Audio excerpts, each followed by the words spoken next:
Hey RATBAGGERS, quick guide today on how to get all of the StarMetal in AVOWED and what you're meant to do with it. You can trade it in for a pretty OP gun and sword once you get to Galloway's Tusk. You'd also get given the opportunity to upgrade it even further, technically making it some of the best output for damage in terms of guns and one-handed swords in the game. So let's go.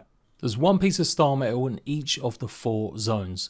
The first one is relatively close to the exit point where you'll go to the Emerald Stairs at this Godless Temple, which will maybe be guarded by a couple of skeleton enemies. So whatever you do, don't go ahead and sell it. Here it is exactly on the map here at the Godless Altar. The next one's where you fight an ogre in a waterfall or cave. It's kind of an entranceway that you can go through an old abandoned house.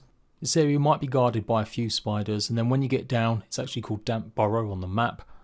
The exact location is over to the northeast, just past the Rolling Crags or close to the abandoned farms in the Emerald Stairs. As said, it is guarded by a troll, Iskern, which is pretty powerful.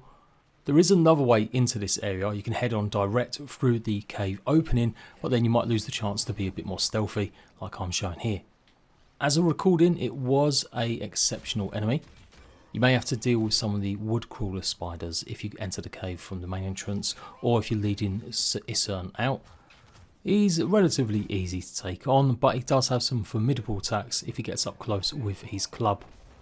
Fire's likely to be your best bet, although ice obviously still works at freezing him. He's not really resistant to it, and it's not bounty, although you will get a piece of awakened Ardra from killing it. Once he's dead, don't forget to go back into the cave and pick up the StarMetal. Next up, we're in Shatterscarp near the abandoned mines, which is pretty close to the resting station or resting area camp outside of Thirdborn. Run over to these cliffs over here.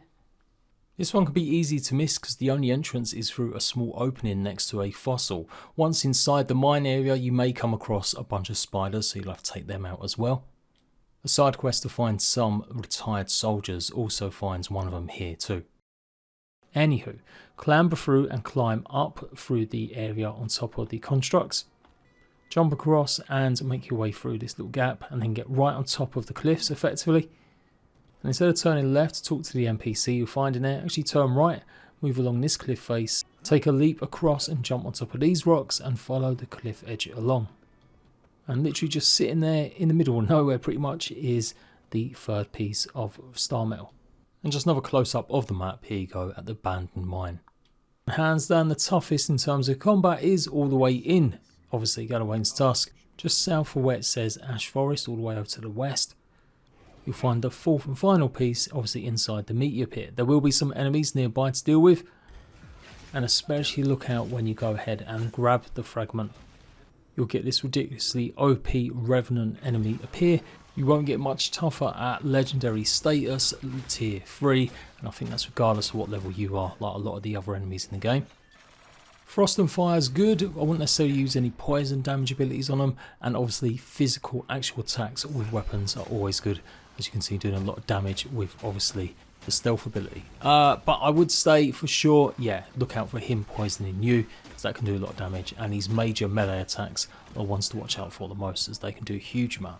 So yeah, make sure you clear out any enemies around the area before you take the actual piece of StarMetal, and it is a bounty, so it will be one of the ones that you can hand in to finish off Galloway's Tusk. So as long as you've got 2 pieces of StarMetal out of them 4, in case you've missed any, you can go ahead and trade them in for the gun and the swords, and then the 2 further pieces will upgrade it. You need to head to the Solace Keep and have Marius with you, so you might actually plan to go and get these pieces before heading here, but I would say definitely focus a bit on the first opening segments of the game once you land into the Galloway Tusk. And if you go all the way down to the bows, you'll find Forge Master Dela, and they'll give you the opportunity to trade in some of that special StarMetal. So you get a choice between Meteor Blade or the Moonstrike Arquebus. Power attacks will deal moderate frost accumulation to nearby enemies, and hits will deal 10% bonus frost damage. For the enchantments, you can either go ahead and get more frost accumulation by doing power attacks to nearby enemies, and killing an enemy gives you 5% damage reduction for 10 seconds. For the Meteor Blade, you do frost damage with each hit, and a full combo attack is going to give the hit enemy 20% less damage for 15 seconds that it does to you, which is kind of rubbish because you freeze an enemy a lot of the time with frost, so he's not going to necessarily be hitting you anyway. If you enchant it, it increases it to 40% less damage for 15 seconds, or you could go ahead and choose the parry option, which will deal high stun and high frost accumulation to nearby enemies. So I'll definitely choose that second option. Note of caution as well, don't go and talk to him maybe until you've already got a legendary weapon, or you're on the last run of Superb, as it will basically give you a free upgrade to the next level. It all depends what resources you've got most of, but if you've got more of the legendary stuff, which is harder to come by, that obviously you don't normally get a ton of until you start exploring lots of the Galawain's Tusk and the garden area, then it might be a while before you can actually upgrade it fully. So yeah, you might be better off trying to get hold of a legendary weapon, upgrade a single one, and as long as you've got it equipped, I do believe it should give you a legendary level, even if it's the starter one. And then of course you can upgrade it by getting another piece of StarMetal, and this will make it from Moonstrike, the gun at least, into Heavenstrike. And I was hoping that maybe you get an additional bonus with it, like you can upgrade it to like a 4th tier of legendary status, but it does cap out, I do believe. But it's still the highest, or one of the highest at least, gun physical damages you can get once you've got it fully upgraded, likewise with the one-handed swords. Nothing changes in terms of the bonus abilities that it's got on it, just simply the name. So a little disappointing, but effectively it's meant to help you get a legendary weapon quicker.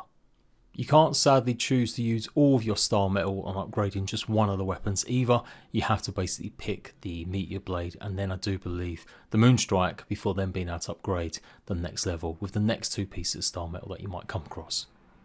And yeah, when you go ahead and give another piece of StarMetal, it changes the Meteor Blade to Ondras Offence. Absolutely a great sword for completing the set of elemental one-handed swords alongside Last Light of Day. Fire and Ice is always a good combination. And yeah, Frost is always an OP element in Avowed pretty much. Freezing enemies is still one of the best, hence why it's really good, especially for late game when you get to the garden area. Although it has to be said, I'm not a big fan of arquebuses. They can do a lot of damage, but you definitely need to have the right setup, including any gear that can help you reload your guns quicker. Which there are a number of accessories that can do that for sure, but yeah, you definitely need it to make this kind of build work. I'm kind of complaining a little bit here, but let's face it, it's relatively a free legendary gun that you can pick up just by completing a few side quest bounties or exploring the maps. So for sure, it's going to save you a ton of resources, but as mentioned, you might want to hold off picking it up until you're very close to getting that legendary status on a weapon that you've already got, and that should make it legendary. But once you've visited the dwarf and you've gone and handed him a piece, that's it, you're locked in then to whatever level you are. So there you go, complete guide on all the StarMetals and what you can do with them and whether or not it's worth it. Let me know what one you went for. Are you going for both, getting a max upgraded? Did it help you get a legendary status with one of your weapons? Until next time, RATBAGGERS, go and check out the rest of my Avowed guides and I'll see you later.